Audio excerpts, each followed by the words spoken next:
Hi. Thanks for staying. Glad you're all here, all of you who are here. So we've got a terrific panel for you. We've got Jack Resnick, who is a professor and the vice chair of dermatology at UCSF and was just president of the AMA Board of Trustees. We've got Artie Rai, who is the Elvin R. Laddie Professor of Law and director of the Center for Innovation Policy at Duke Law School. And we've got Leanne Habte, who's a partner at Best, Best & Krieger, and the name tells you everything there is to know about how she practices law, where she focuses on health information technology and data privacy and security. So I was on chapter 7, which is about policy and law and all of the stuff that actually shapes lots of this. People have been alluding to law, and so we'll chat at least a bit about what was in the chapter that someday, hopefully, you will be able to read or will read. So I don't have any conflicts. I mean, not monetary conflicts. I have many conflicts, but not monetary. Okay, so the big point, like the big key point is there's a lot going on here in terms of law. There are a bunch of laws that apply. In the beginning of the chapter, we lay out how some of them apply. We've got the common rule for research. We've got HIPAA and access and actions by the Office for Civil Rights in terms of patient privacy mostly. We've got the Federal Trade Commission being involved in terms of things like false advertising and security breaches. It had its own special breach rule. We've got the Food, Drug, and Cosmetics Act, which the FDA administers, which is governing medical devices. And then we've got state tort law when you just get sued for liability. This chapter mostly focuses on the privacy aspects, the FDA stuff, and the state tort law. And really, it's mostly about the FDA side of things, or at least there's a lot of detail about what FDA is doing now in this space, which is quite interesting. All of that said, so kind of what does FDA do? And I'll start by saying there's a lot of stuff FDA doesn't do that you might think, why is the agency not involved here? Why is the agency involved here? So the starting point is FDA regulates tons of things under the category of medical device. Medical device is a super broad category. But there are a lot of kinds of software that don't count as medical devices, particularly under the 21st Century Cures Act that was passed in 2016. So stuff that's on the back end, all of those things we were talking about, administrative functions, doesn't count as a medical device. General wellness doesn't count as a medical device. Things that explain to the physician, here's why I'm making this decision, and gives the physician enough information to understand why that recommendation is being made, such that it's not the intention that the physician just rely on the device, but instead use that as an input. Not a device. That sort of software, even if it's really guiding clinical decision making, most of the time won't be a device, although the FDA is walking that back a little bit. The other thing that's not a device, and this is a big deal, it's not in the 21st Century Cures Act, is laboratory developed tests, typically FDA doesn't regulate. And a laboratory developed test is essentially anything that is developed and used at just one site. And that, it turns out, it's going to cover an awful lot of AI. You've heard from everybody saying we're doing our own stuff in-house, we're using our own data, we're doing our own retraining. Those sound a lot like laboratory developed tests, which means FDA probably isn't going to be taking a look at them. So what we do tend to focus mostly on is this sort of off-the-shelf clinical decision support software, the kind of thing that's actually bought and sold on interstate commerce, and how FDA thinks about this. So the big part of FDA's oversight here, we're talking about its pre-market oversight. It's got this nifty new, or interesting, fascinating, unusual, potentially illegal, totally unclear new initiative called the Pre-Cert Initiative, part of the Digital Health Initiative. I say potentially illegal just because the Democrats in Congress think FDA doesn't have the authority to do what it did, but that's probably not an issue for most of you.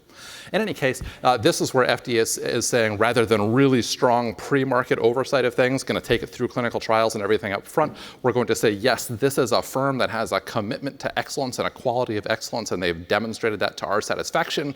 And so we'll be a little bit easier in terms of letting individual products onto the market. We won't worry so much about each individual product, and we won't worry so much about changes to products.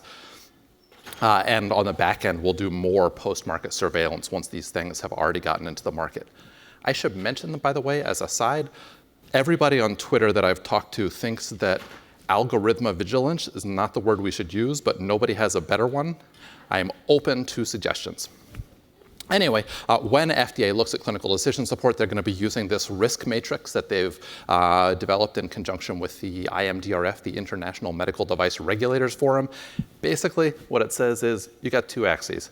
How serious is this condition, and how urgently or how significant is the information that's provided by the software? If the software is providing information that's super important, treating or diagnosing, and it's a critical condition, that's the highest risk. On the far end, if it's just informing clinical management, here's some information you might like to know about a non-serious condition, that's very low risk. And there's a spectrum in between along these two dimensions. This is all up on FDA's website, by the way. It's got guidances on this kind of stuff. Chapter also talks about transparency, and in particular, transparency from a regulatory perspective. We don't get into the question of how much transparency do you need for physicians, for patients, for payers, for anybody like that. We just ask from a regulatory perspective, from FDA's perspective, from a legal perspective, what sort of transparency do we need? And we divide transparency up into a couple of different buckets: explainability, where the data set comes from, how the algorithm was developed or what the algorithm actually does, and what the architecture is of the AI system, different levels of transparency we might think about. And honestly, from the regulatory perspective, actually how the algorithm works is going to tend to be much less important than that it works and that its performance has been well validated. There are a bunch of drugs where we don't know how they work, and as long as you can say, yes, they definitely do work, and here's a bunch of evidence that they work, FDA seems like it's less likely to be concerned about exactly how or why it works. On the other hand, process and data transparency seem like they're much more likely to be enforced. So FDA will want to know, where do these data come from? How are they developed? How are they validated? Convince us that we can be sure that this product really works, and ideally works across a broad range of contexts.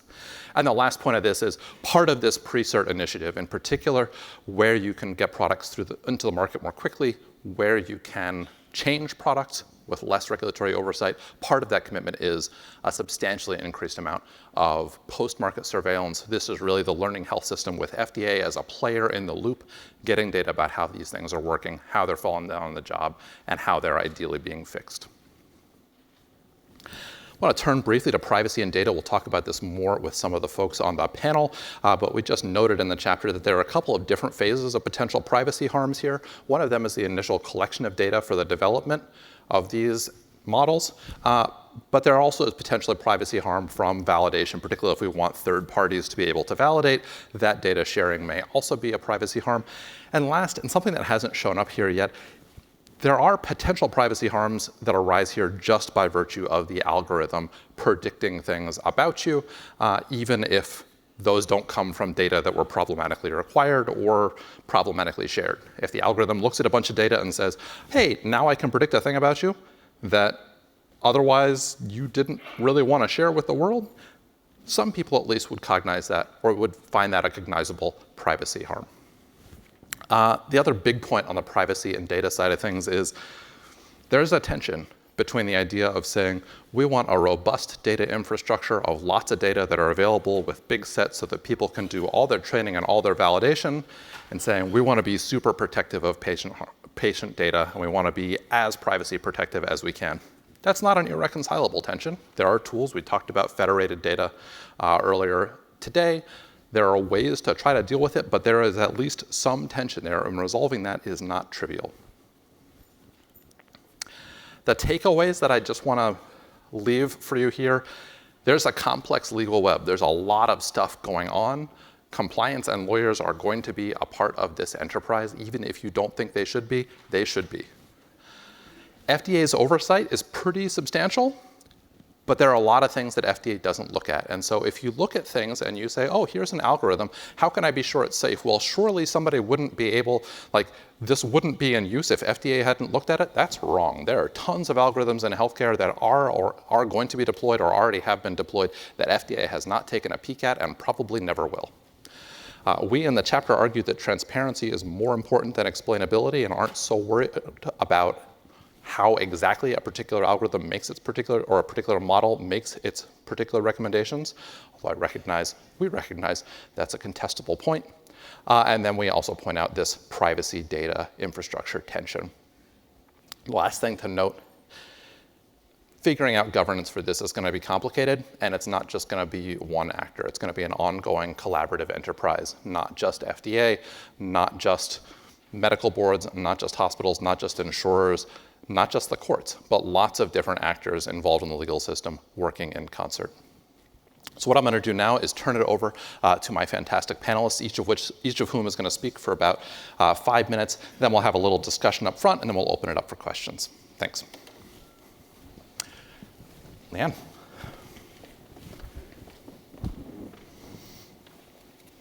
Thank you, and thank you for the opportunity to be here today.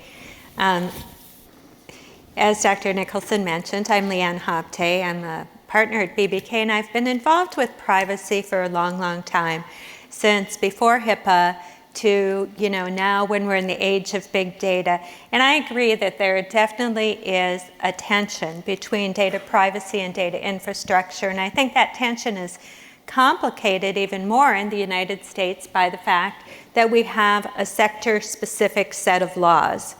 So, there is HIPAA, which governs health plans, covered entities, covered healthcare providers, and regulates the uses and the disclosures of data.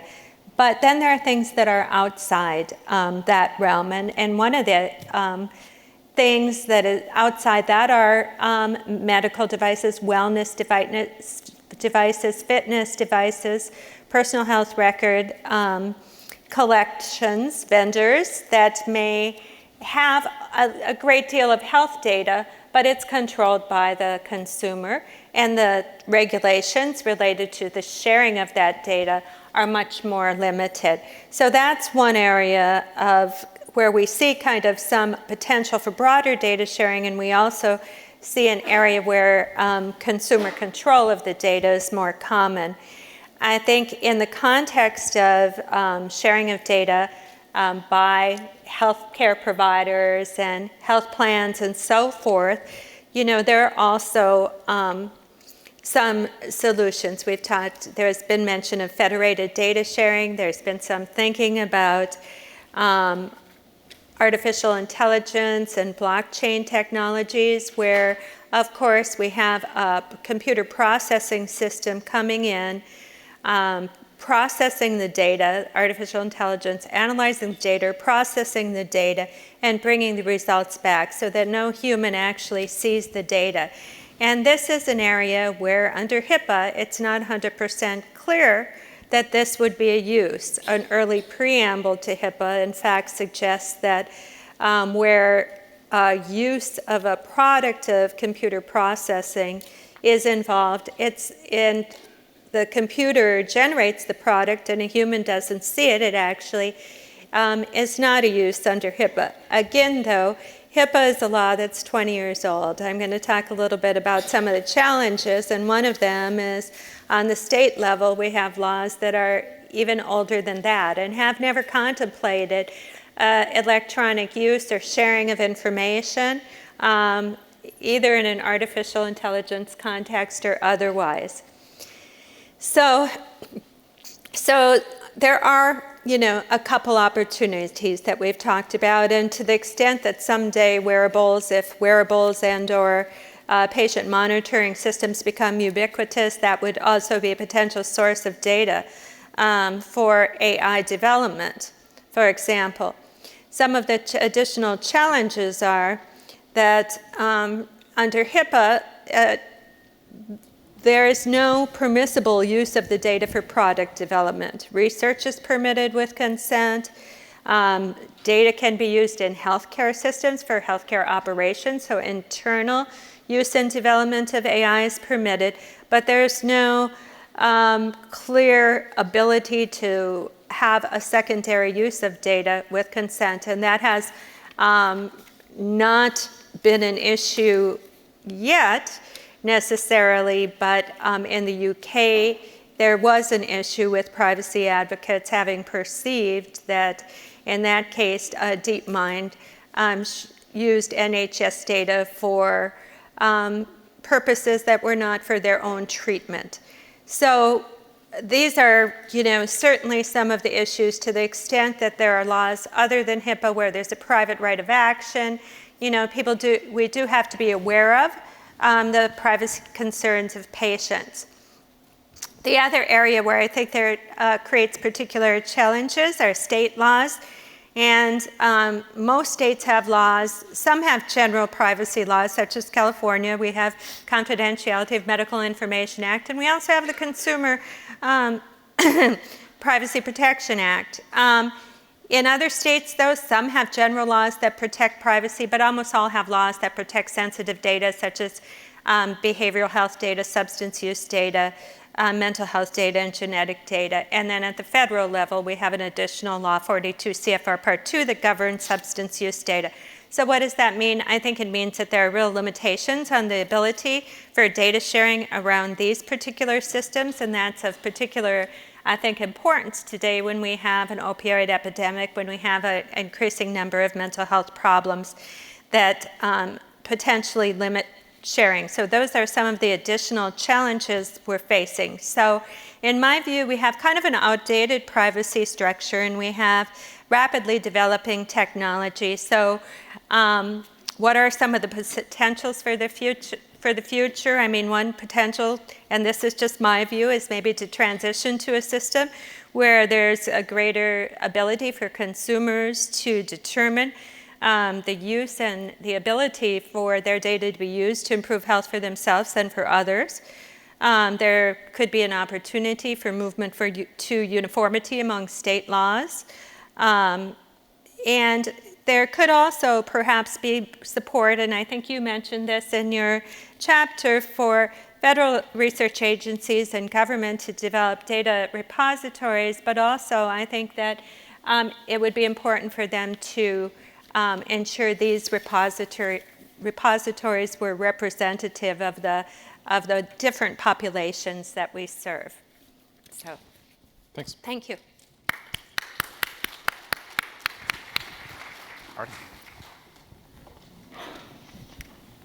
So thanks for sticking through this. I know it's late, and this is like the hour when everyone's metabolism slows down, so I'll try to be brief and then be seated.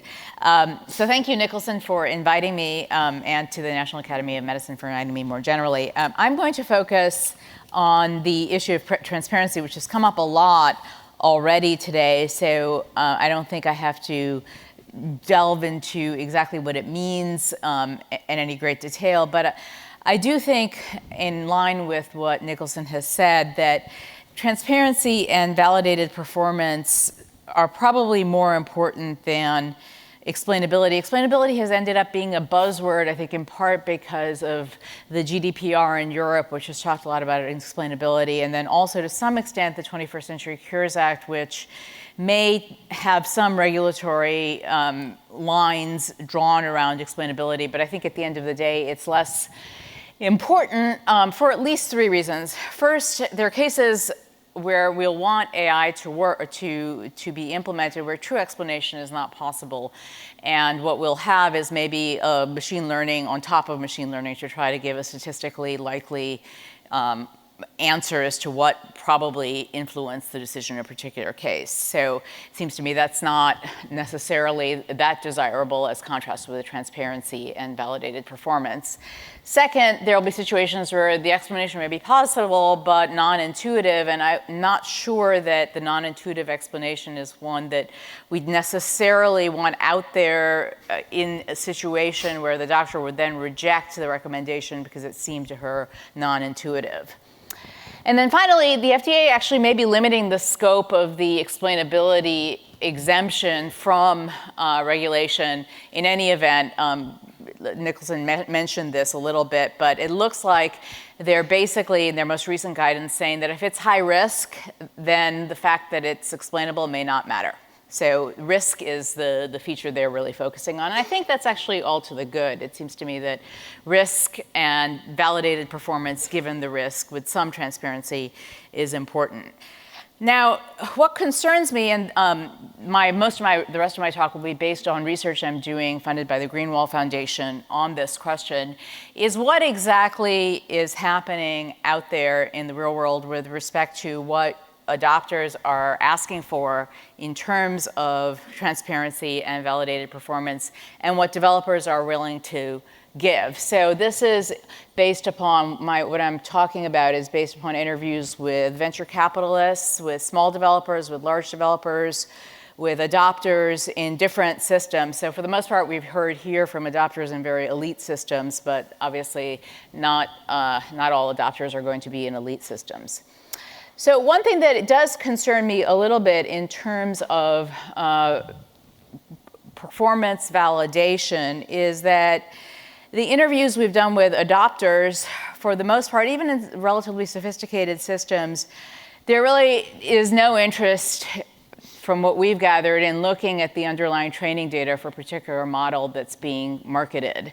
There is interest in performance data, including performance data on populations that might look like the population that the adopter serves, but not really in the training data. And from the developer standpoint, that's great because they don't want to give training data. Training data is from their perspective, their crown jewel. It's what they've spent blood, sweat, and tears accumulating, and that's their secret information, and they don't want to give it. So it does seem like, at least in the cases we're looking at, there seems to be something of a stable equilibrium where both developers and adopters are happy not exchanging information about training data. And maybe that's okay. Maybe that's okay. But I'm not sure. And that's one of my questions, in general, as I talk to people, to what extent should adopters want to see the underlying training data, not just summaries, i.e. this is the general demographic profile of the training data that we use to train our model, but actual details. To what extent is that necessary? Now, one might say that, well, at least in the case of FDA-approved models, maybe adopters don't have to worry because, at least in that case, maybe the FDA has seen it. But turns out, as far as we can tell, thus far, at least for the models that the FDA has approved, thus far, at least, they haven't asked for actual access to the training data. They've asked, and this is from the developers we've spoken to and other knowledgeable sources, they've asked for summaries, but not the actual training data. They don't think they have the resources really to deal with it, and they think, given the low risk, relatively low risk stuff they've approved thus far, they don't need to see it. Now, I wonder if that should change as the FDA starts reviewing things that are more high risk, because it seems to me that there might be circumstances where you would want at least somebody to have seen the underlying actual training data. So that's one concern that I have. Complete secrecy around training data may not be optimal, particularly going forward as we go towards more high-risk models. And the pre-cert documentation or the pre-cert program that Nicholson mentioned does talk more about transparency of data, which I think is a good thing because it seems to me, at least in that context, if you're going to let models out into the wild with less validation, you should at least post-market look for what kinds of updating they're doing with real-world data. So that's good, but in general, I see a world where there's a lot of secrecy around training data, and that doesn't strike me as a good world. I'll just make one last point about liability, because that's another focus of the chapter. One possible carrot for maybe taking down some of these walls of secrecy would be to give reduced liability exposure to those who are willing to make their training data more available. Because it seems to me that we will need carrots, and that is one carrot that I know developers are very interested in. They're very scared about tort liability, and if there were some protection against tort liability, perhaps they'd be willing to share training data, which would have, I think, all sorts of positive consequences. So thank you very much.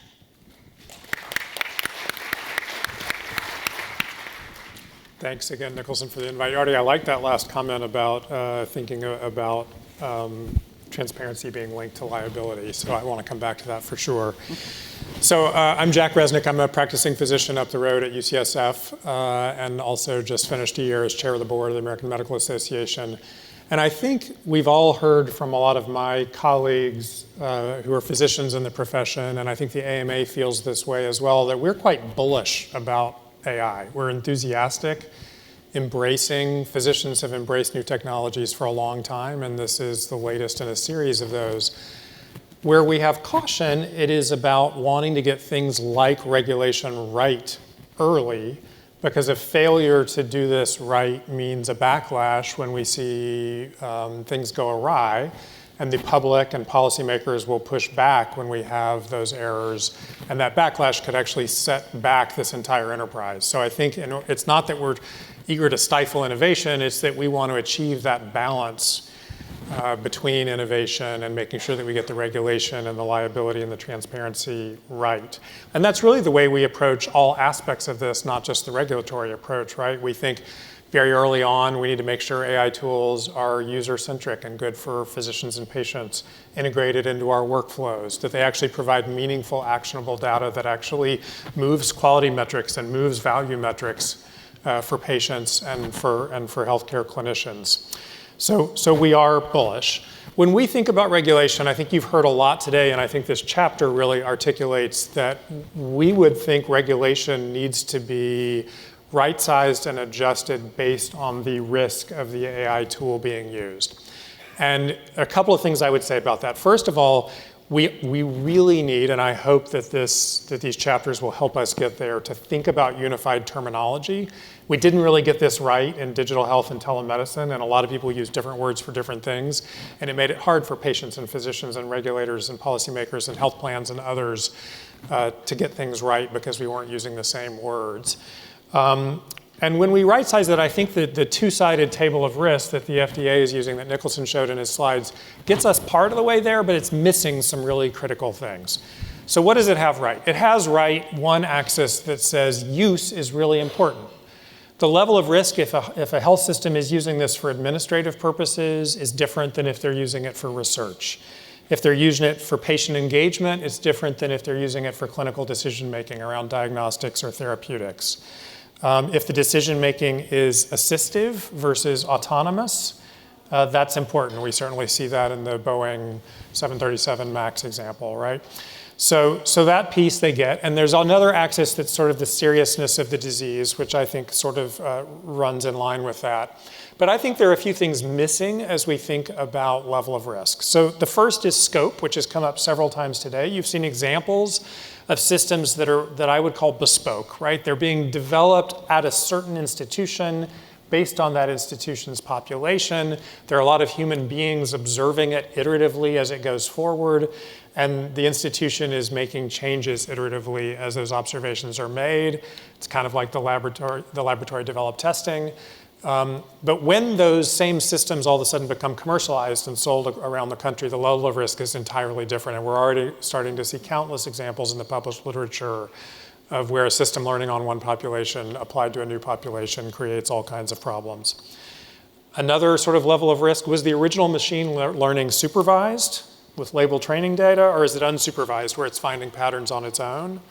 And then a big one that I think is missing is is this a locked technology with a single training data set, or occasional iterative additional training data sets, or is this a continuous learning system?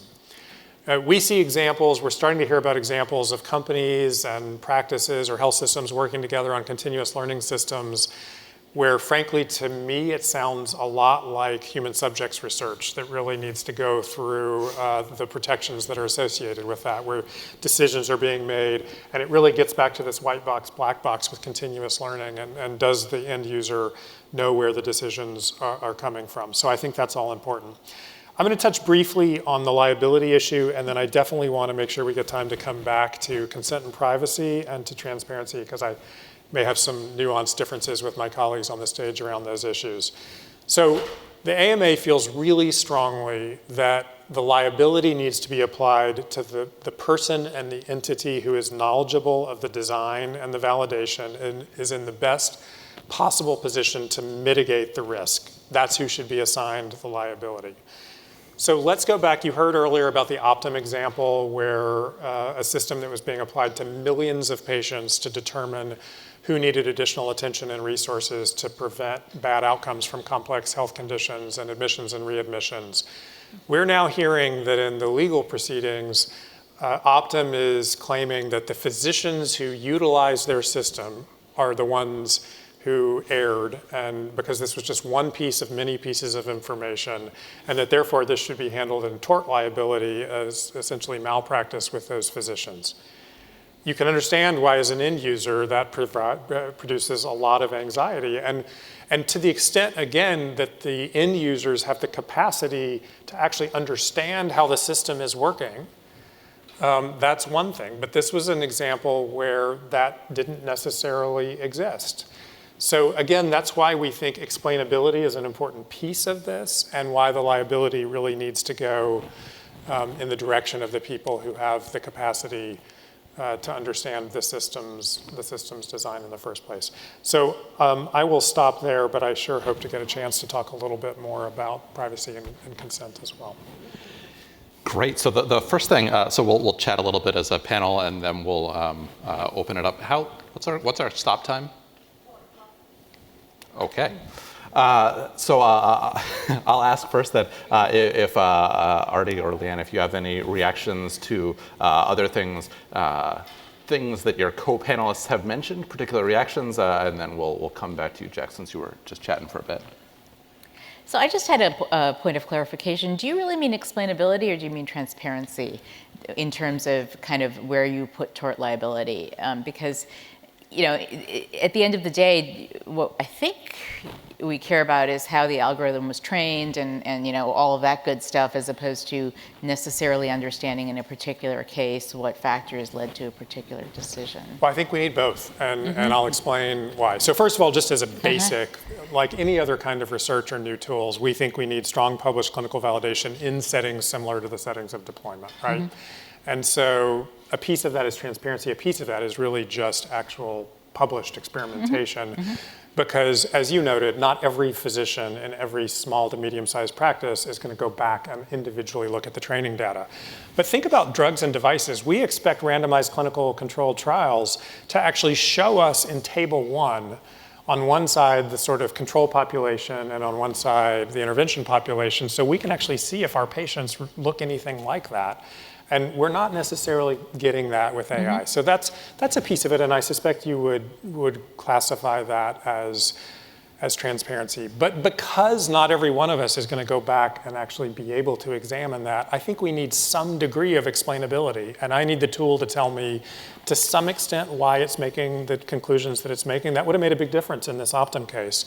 I happen to be a dermatologist. Right, so there's recently been published a great study looking at melanoma detection software that could help us decide whether to biopsy individual lesions. And because we didn't have explainability, it required a lot of colleagues going back and re-looking and testing the software tool to discover that the tool had really learned based on the fact that it was more likely that the clinician would circle dangerous lesions with purple ink than actually analyzing the lesion, right? And you laugh, but that's actually a well-developed, at a major institution that we happen to be, I think, sitting in, software that nobody knew because the system didn't give anybody explainability that was actually what it learned on, and that when you take it to another place that doesn't use purple ink, it's going to have, and doesn't differentially circle high-risk lesions versus low-risk lesions, which was actually clinician input and not AI input, that's how it got there. So we actually do think that systems need to be able to communicate that. And the last thing I would just say on that is, you said not every physician, I completely agree. Not every frontline user, but frontline users are going to depend on our research colleagues within our specialties to go out and test these systems.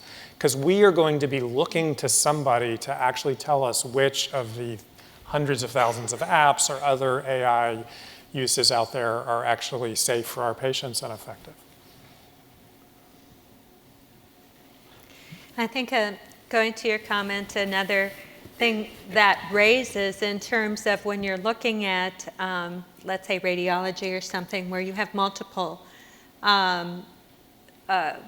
software programs to choose among, and they may have, in fact, different results for the same patient without transparency into the programs. I think it's very difficult to be able to judge as a healthcare provider which program would be better, or which program would be more likely to give the correct results for your Right, population. in my population or in that patient. So let me ask a follow-up question on that, which is, like, you talked about how do we set the regulation right, and Leanne, you mentioned earlier in our conversation, the challenge of how we set quality. So what do we do with the fact that the vast majority of AI in healthcare isn't going to come near FDA? What do we do about that? Is that just fine and we trust that somebody else will get it right, that whoever's developing it, like, yeah, Epic's going to nail it every time. We don't have to be concerned about, always good for a laugh in a room with doctors. How do we deal with that? Well, the pre-certification program, for example, that pilot is really based on the general accountability or trustability of the organization, and not necessarily on analysis or clinical trials, as we're talking about a particular program. And I think that is just a big gap, and I don't know how that really fits into the context of any other types of device development or drug development that we've seen. So I'd look for others' comments on that issue. Well, so, I mean, I think the elephant in the room then would be tort liability, right? So people will be careful about what they adopt if they think they're on the hook for damages. Are they going to be on the hook? It depends. So when the courts determine, right, but somebody's going to be on the hook. Well, and some folks might see that, some companies who are developing this might see that as the cost of doing business, and they also may be gone by the time the tort evolves. So I don't think it's optimal by any stretch, but I think that's just as a predictive matter. Right, that's that's the baseline. That's the baseline. Nicholson, I don't want to accept this notion that we're going to have tons of things out there that are unregulated, because that's kind of where we're starting, and it makes me nervous. I would rather get to a place, and I think AI will do more, be more respected, if we can get to a place where we have a few hundred really effective, safe tools, then we can show success, rather than having 100,000 tools, a huge percentage of which are actually doing harm, which set back the enterprise. So you're right, they're not all going to go through the FDA, although I do, and it does need to be risk-based. And I do want the FDA to focus on the areas of higher risk. But I think for those that don't go through the FDA, we need rigorous published research and transparency so that other people are allowed to do that research. And there are certain things we probably need to shut down. And we have a lot of sort of practicing medicine without a license out there going on, where we heard earlier today about bots and being deployed at employers that are functioning as system checkers. I've seen some of them. They're actually giving a diagnosis, not just saying, like, this sounds serious or it doesn't. The company that makes that is practicing medicine, and patients are treating themselves based on those diagnoses. So I actually think we need to constrict it a little bit so that the innovation in the long term will go further, faster, and we can have good successes in AI. Maybe controversial. I'm not wildly, I mean, it seems that there's a little bit of tension between the statement that we should have a few hundred products that are working and the previous several panels where everybody that's working in this seems incredibly focused on the idea that, like, they are bespoke systems in their health systems with their data about their patients, and the only way you can be sure that this is just the good stuff is if you make that good stuff. And I wouldn't think people do this with drugs. People are like, oh man, moving from compounding pharmacies to Pfizer making your stuff, that's a problem. We don't want to do that. We know what's going on in the compounding pharmacies. To the contrary, I think drugs are a great model. We actually tightly restrict what people can say about drugs. We demand a certain level of evidence before people get subjected to them. If we used that as a model, I think most people would think that was too constrictive on AI, but there's a lot I think we can learn from pharma and device regulation. People talked at the beginning about Tylenol. We don't know how it works, and how I would just take drugs to the next natural conclusion. There are lots of drugs that we actually don't know the mechanism, but we demand really strong evidence around drug versus placebo. We demand follow-up safety reporting around adverse events. We control what the drug makers can market and say to the public and to physicians. So, I mean, I worry about AI being the next thing that's bringing donuts to clinicians' offices, talking about, which we've now managed to fortunately constrict largely out of.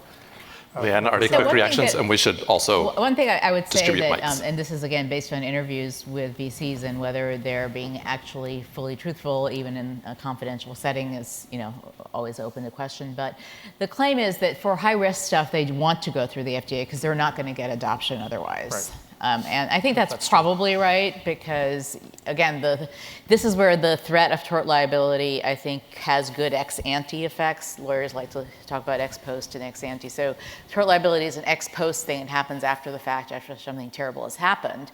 But it has effects upstream because people are fearful, and therefore they'll want to take actions that will prevent them from being on the hook, which is a good thing. You should probably just explain what, I'm guessing not everybody knows Regal versus Medtronic. So you should, why does FDA matter for tort? Oh, well, it matters not just in the context of Regal versus Medtronic. So in Regal versus Medtronic, if you go through PMA as a developer, you're basically, this is very oversimplified, but you're largely immune from state tort liability. Most of the AI devices thus far have not gone, in fact, I don't know of a single one that's gone through PMA, but even if you don't go through PMA, the fact that you've gone through the FDA helps. And even more importantly, I think, in the marketplace, it helps that you've gone through the FDA because adopters think that they're going to be less liable in tort if you've gone through the FDA.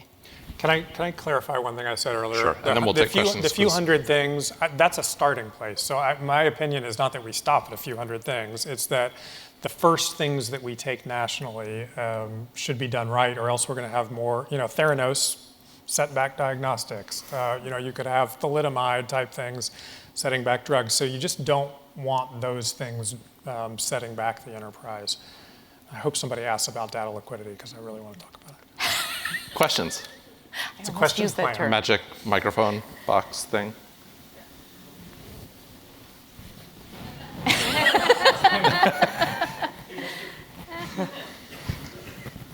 Thank you. So many things to ask, but I'll just ask one. As you were writing this chapter and thinking about, you all mentioned some of the. I'm assuming. Are you the? Yes. Thank you.